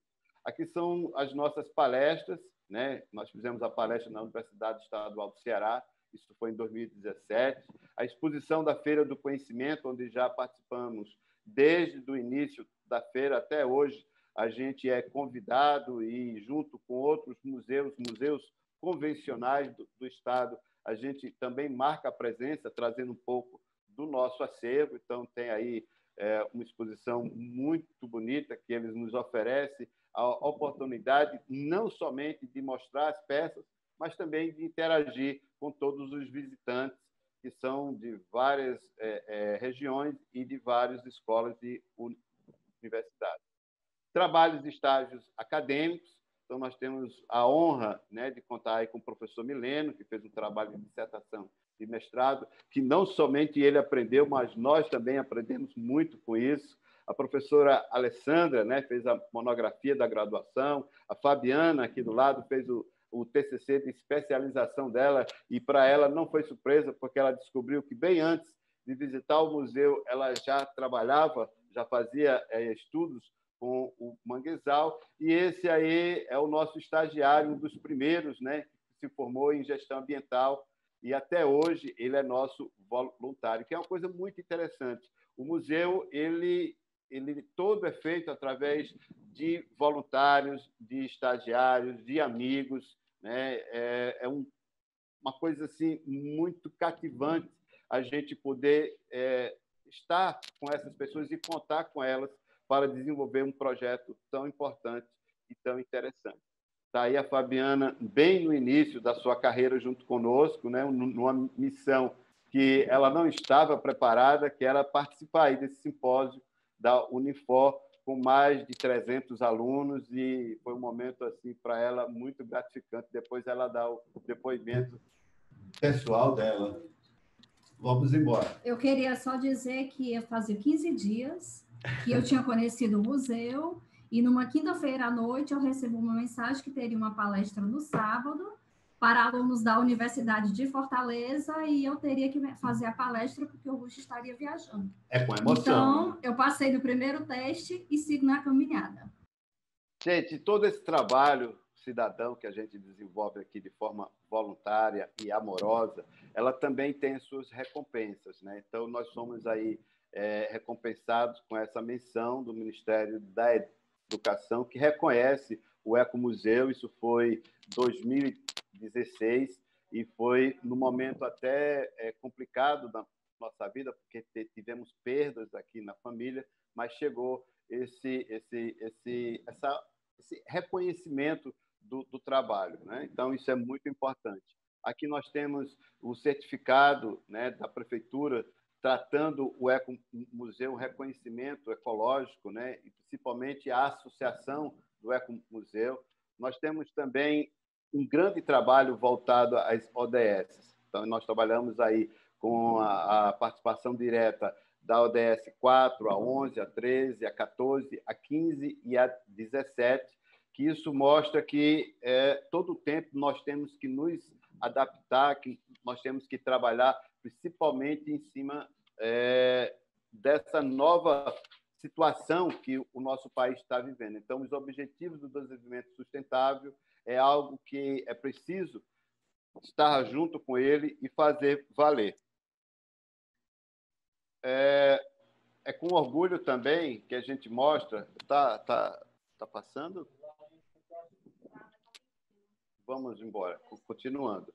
Como vocês podem observar, nós temos também uma grande atuação dentro da comunidade, não somente voltado às questões da preservação, da educação ambiental referente às áreas de manguezais, mas como também nós atuamos na questão da política, no sentido da sua política pública. Então, nós somos conselheiros aí do Conselho Gestor da APA da Sabiaguaba, desde o início. Somos também conselheiros do gestor do Parque Estadual do Cocó e temos também uma cooperação técnica assinada junto à SELMA e à SEMA desde 2019. Isso nos respalda e nos deixa muito felizes em poder estar desenvolvendo esses projetos junto aos órgãos locais. E não poderia deixar de falar das parcerias, né? Lembrando que sem os parceiros, sem os voluntários, nós não poderíamos estar fazendo. Isso com ou sem auxílio financeiro.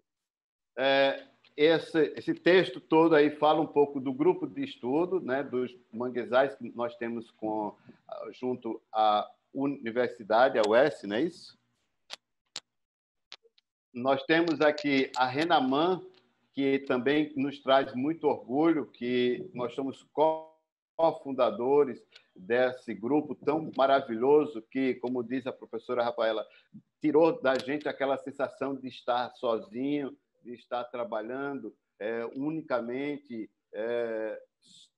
só para esse ecossistema, nos mostra que não somente aqui no Estado, mas no Brasil como todos, tem pessoas, tem malucos como nós, e tem pessoas que amam e protegem o manguezal. Isso já trouxe vários resultados. Amanhã, por exemplo, nós estaremos realizando aí o segundo workshop, que nós convidamos desde já vocês. Fizemos aí os Limpas Mangues, né, que são ações nacionais que tiram, como também envolve toda a comunidade para a questão da preservação, da conscientização.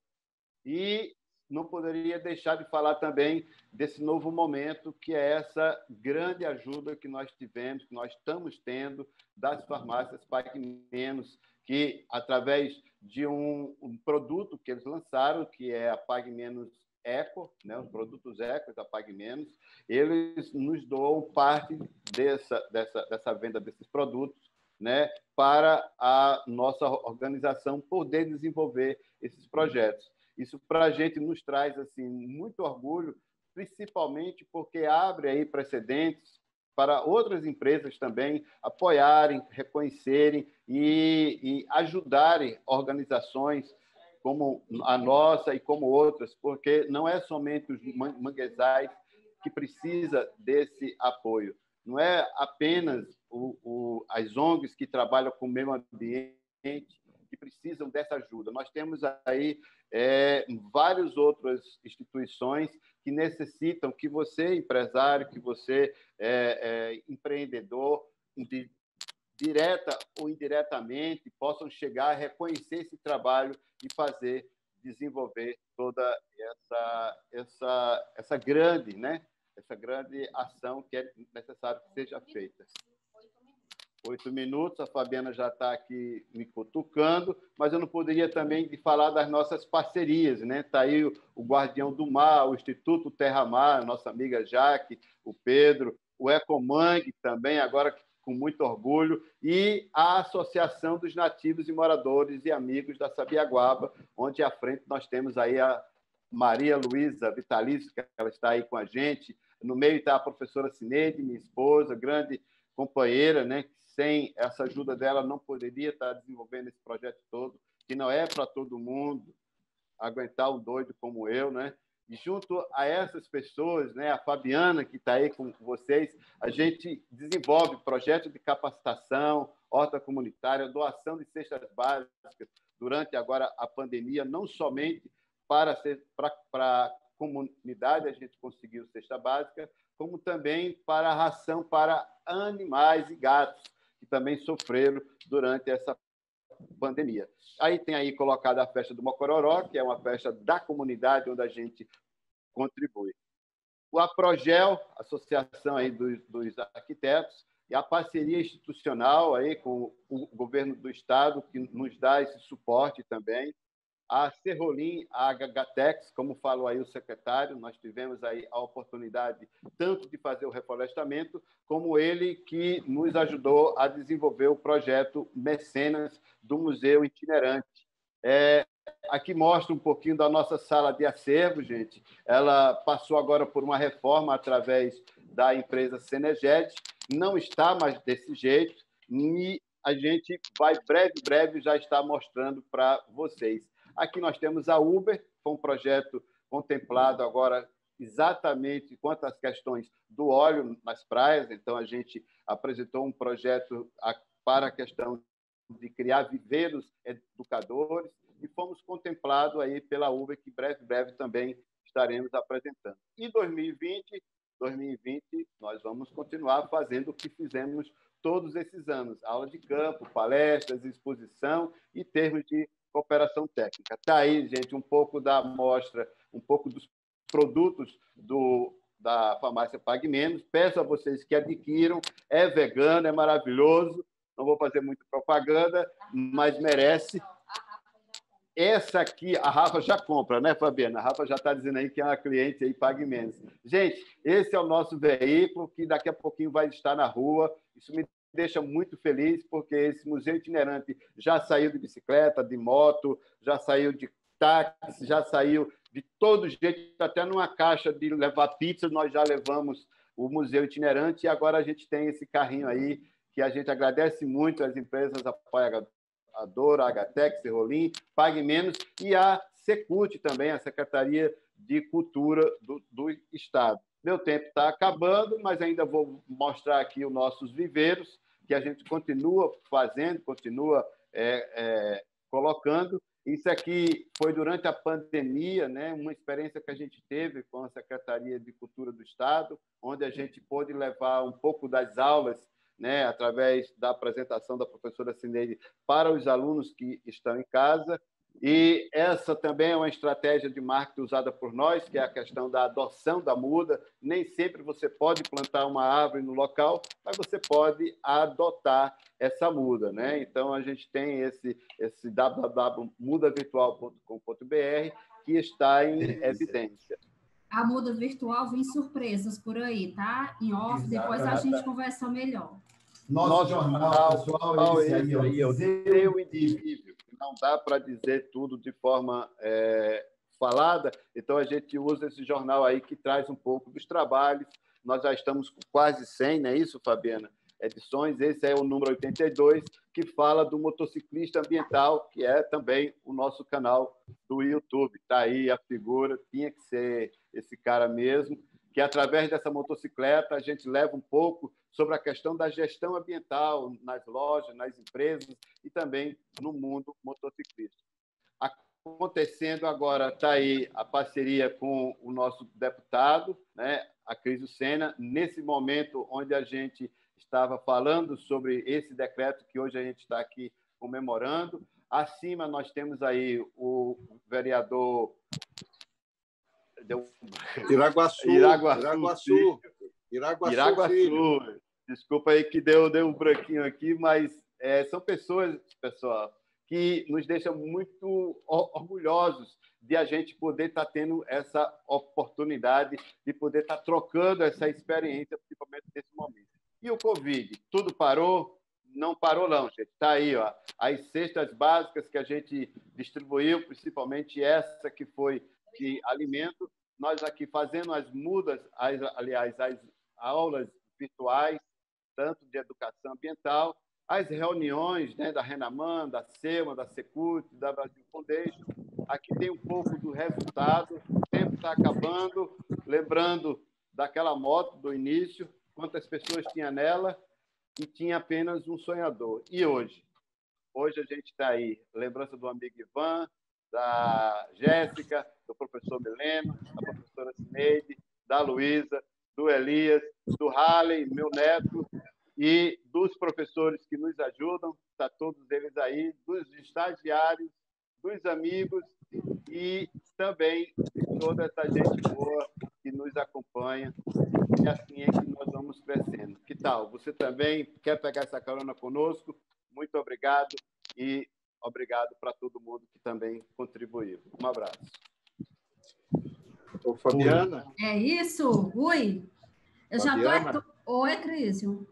Não, pode falar. É só o que eu queria fazer uma fala rápida e pedir também que eu tenho que seguir para outro compromisso, né? Fique à vontade, acompanhei por favor. todas as falas aí atentamente, anotei, fiz as minhas anotações. Ainda vai ter algum momento para perguntas, essas coisas? Não, a gente teve um problema com o Facebook da Assembleia, então as perguntas a gente pede que as pessoas mandem para o direct do museu, que a gente reporta para vocês e responde posteriormente. Eu queria só, assim, então nós vamos se despedir, né?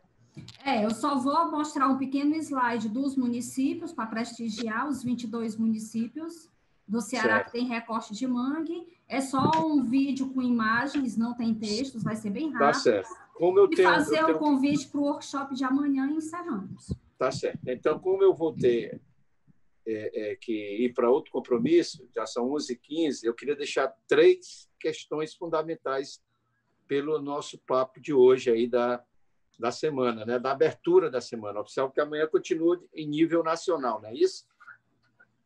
Né? Isso, né? Então, primeiro, eu já conversei com o nosso pessoal da assessoria para a gente começar a trabalhar o seguinte: a gente, a Comissão de Meio Ambiente, startar o processo de construção do Plano Estadual de Preservação, a gente pode botar outro nome, conservação dos manguezais, né? A gente pode achar um nome melhor isso aqui. E aí a ideia, a metodologia é da gente fazer a construção com todos os parceiros, obviamente convidando. Essa parte a gente pode ver depois. A outra, eu estava, embora os planos diretores sejam de competência municipal, certo? Alguém entrou aqui. A crise ou a sua... voltou. Porque entrou uma ligação aí, corta. Tá certo. Embora os planos diretores sejam de competência municipal, mas nós podemos fazer uma articulação com a União dos Vereadores do Ceará, com a Associação dos Prefeitos, com o Ministério Público, com o SEMA, com o Museu, né? Com o Labomar, o UFC, IFCE, enfim, para que a gente tenha uma reunião técnica, aí o nome é esse, uma reunião técnica, para que a gente possa discutir a necessidade dos municípios que estão diretamente envolvidos com mangues, no caso aqui, deixa eu pegar aqui, 18 municípios, talvez sejam mais ou é isso mesmo? Pelo menos eu tenho uma pesquisa recente, a Cris, que ainda está sendo produzida com 22 municípios. Então, pronto. Aqui está atrasado, tinha 18. Então, com 22 municípios, nós fazemos uma articulação para criar legislações municipais dentro dos que não tiverem plano diretor, mas que a gente crie esses mecanismos de preservação do mangue dentro do ponto de vista do poder local, certo? E aí essa reunião técnica vai ser bacana com todos esses parceiros que nós estamos aqui. E, finalmente, com a Rafaela, a gente vê que está em e-book, né, o livro, como é que a gente, voltando à normalidade da Assembleia, vocês nos procuram, como é que nós vamos poder ajudar na divulgação do livro de forma de forma material, como é? Presencial, não. Achei que perdi o nome. Físico, pronto, achei a palavra. O livro impresso. Pois é, o livro impresso, pronto. Está aqui, tem um bocado aqui nas minhas costas. Eu sou doido por riscar papel, livro, eu não sei. Eu sei que tem a tecnologia. Então, eu queria me despedir parabenizando aqui a professora Rafaela, o Pedro, lá com um projeto lá no Rio, o Rush, que terminou de apresentar, a Fabiana, que coordena nesta manhã esse momento, a SEMA, na pessoa desse grande parceiro, Arthur Bruno, e a sua excelente equipe de trabalho, a minha assessoria também, que está junto comigo, e os técnicos, né, a Comissão de Meio Ambiente, e os técnicos da Assembleia e o nosso presidente Sarto. Então, foi uma vitória esse momento, nessa manhã tão produtiva, e dizer que eu sou o militante ativo da defesa dos manguezais aí para o que der e vier. Tá certo? Eu quero deixar para o senhor, de antemão, um desafio nacional. Eu sei que o senhor é deputado estadual, mas a gente já tem o material quase pronto para tentarmos o dia ou a Semana Nacional dos Manguezais no nosso país. Então, fica aí o desafio para todos nós. O material já está praticamente pronto. Nós vamos, pois, na hora que tiver, nós vamos conseguir com a bancada federal um negócio assim grande, né? E aí, quem sabe, se a gente daí não constrói a frente parlamentar de defesa dos manguezais, né? Vai ser bacana, que eu acho que esse Dia Nacional vai motivando as coisas. Na hora que estiver pronto, a gente apresenta para os deputados, a gente fazer uma coisa ampla, fornece aos 22, para ser subscrito por 22 deputados federais de Ceará, seria uma coisa belíssima, né? E aí, a gente poder... Nós temos muito trabalho, viu, Pedro, Rafa, Rusti? Essa cabeça grande nossa, de cearense, que leva um bocado de sol, ela faz a grande diferença. Tá, né? Cabeção e com muito sol, os miolos ficam todo tempo fervilhando. Né? Então, parabenizar, pessoal, um forte abraço aí.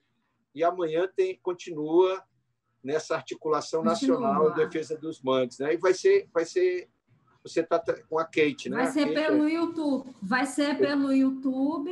Amanhã vai ser por um parceiro nosso da tenda, né? Porque a Assembleia amanhã não tem expediente.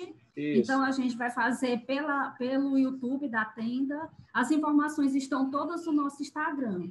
A gente vai ter 2 convidados muito especiais, o professor Clemente Júnior, de Pernambuco, e a professora Herminda Couto, da Bahia, outras 2 grandes referências em manguezais.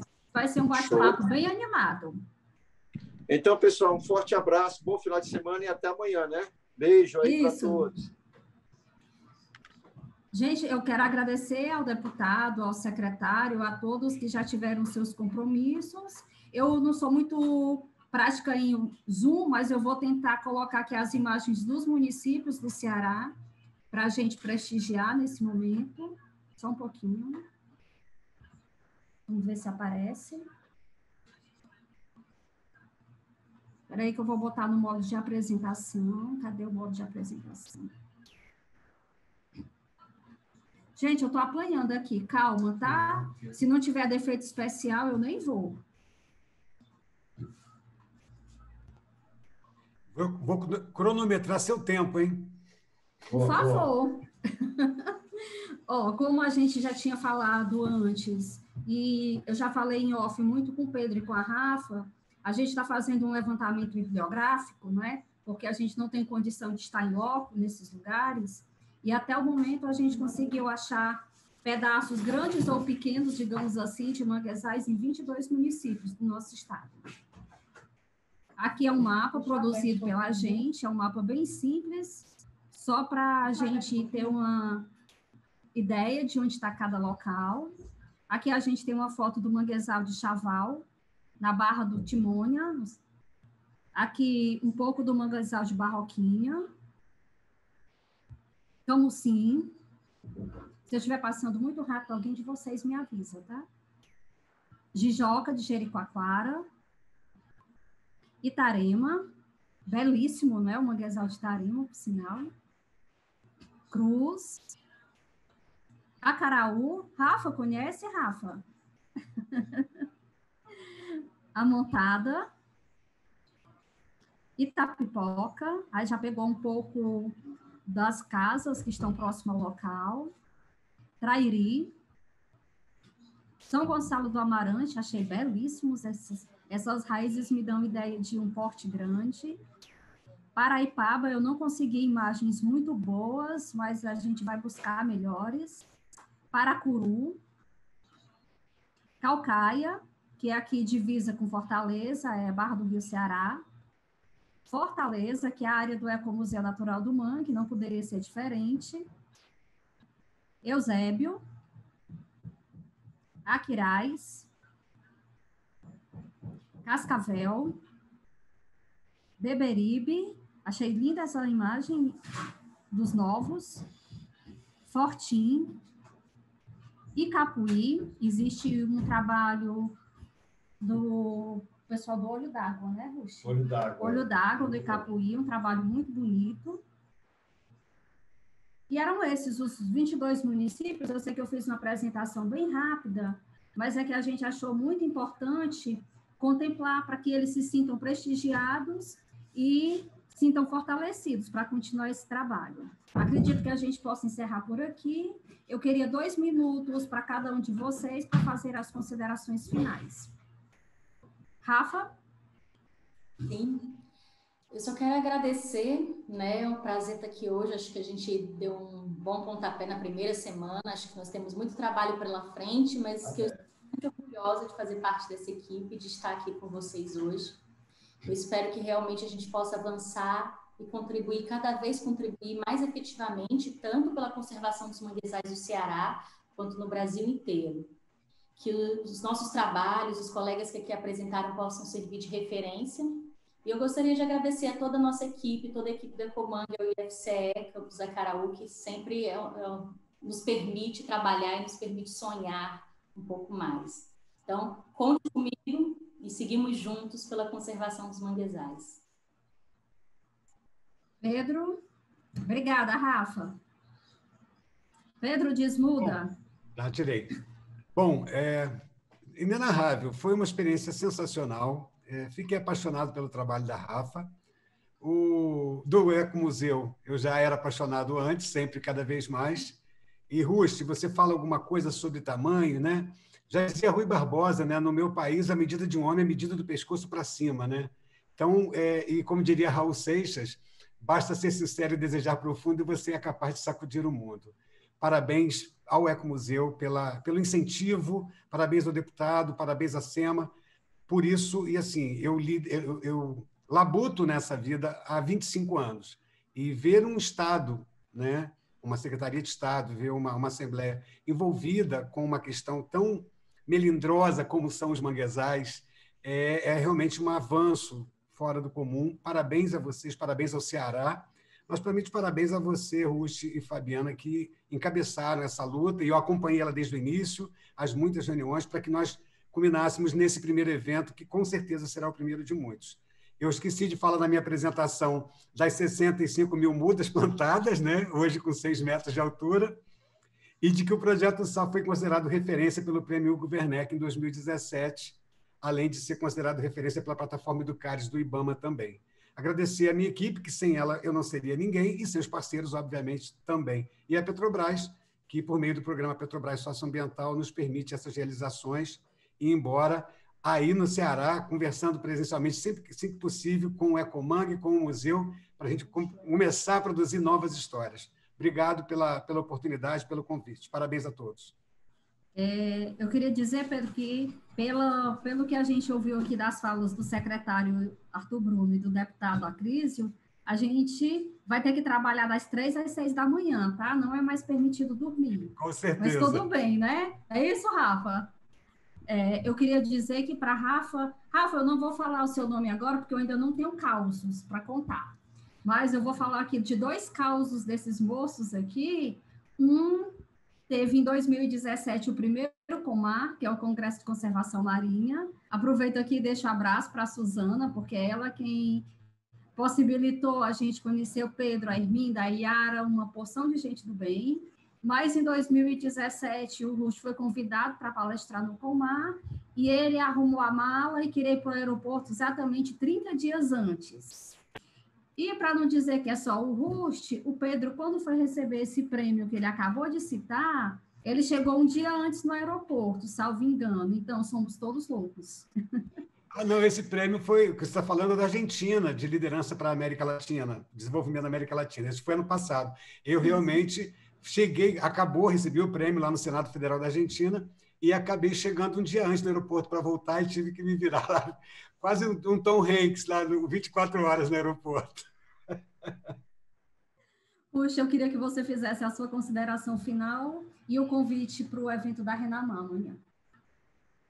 Ok, já vi aqui. Bom, pessoal, muito obrigado. Tenho começando logo a agradecer antes de falar mais qualquer coisa, porque gratidão é uma das palavras mais fortes que a gente pode usar nesse momento.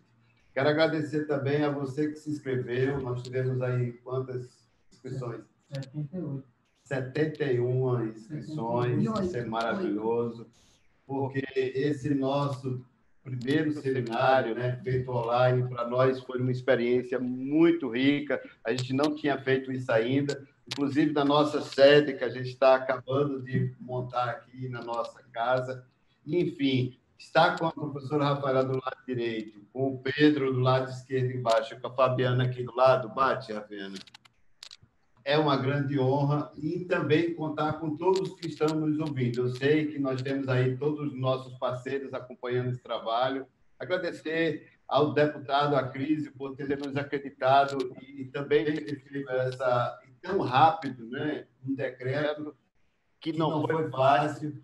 Agradecer ao secretário do Meio Ambiente mais uma vez. Enfim, agradecer a Jesus por ter nos dado saúde para chegar até aqui. Convido você amanhã, 9 horas, para acompanhar o nosso segundo workshop. Vai ser incrível. A professora Herminda e o professor Clemente. Um abraço a todos e um bom dia. O Rust falou, eu já vou dar tchau, tá, gente? Vou citar um ponto que o Rust falou que, realmente, a gente teve a primeira reunião com o deputado Acrísio em julho e, em setembro, a lei estava devidamente sancionada pelo nosso governador. Então, a gente realmente tem que ter a gratidão por eles que encabeçaram essa luta. Pronto, a gente fica por aqui, agradecendo a presença de todos e reforçando o convite para amanhã. Obrigada, Pedro, Rafa, Iraguaçu, secretário Arthur Bruno e todas as devidas equipes. Bom dia para todos.